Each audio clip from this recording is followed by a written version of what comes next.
Okay, here we are, Matthew Russell Lee, Inner City Press, here at the Southern District of New York Courthouse. Today, Thursday, April 13th, 2023.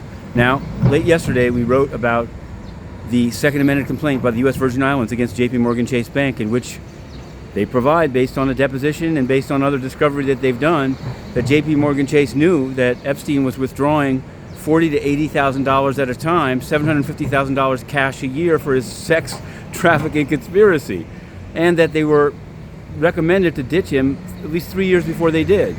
Things are not looking good for JPM Chase in this case, and we're going to be covering it to the very end. Now, today in New York, Donald J. Trump should be here. He's going to be deposed in the Letitia James case. Meanwhile, he'd asked for a 4-week delay of the Carroll case that's supposed to begin on April 25th, the trial. They've opposed it. Carroll has opposed it, saying the publicity is all due to him.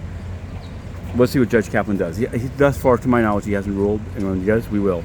Sam Bankman-Fried, surprised or no surprise, he's gotten yet another delay of compliance with his conditions. This while others remain detained, including Avi Eisenberg, who's detained, and now the civil case, Mango Labs, has been stayed pending the criminal case. No report due for a full year.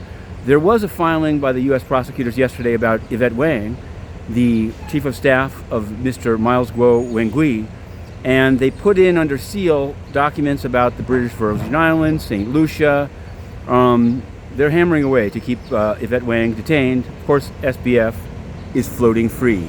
Now, a connection here, Pras Michel must say this, down in D.C., sudden, abrupt ending by the government of its case, so that Pras Michel now has to begin his case, and his opening statement, he asked to have it delayed till next week, denied by Judge Kohler-Catelli. So today, the closing. Behind all this, we see the hand of China. Not behind the cases, but I wanted to convert to China. And the reason is, Macron went and said Europe shouldn't follow the U.S. in defense of Taiwan.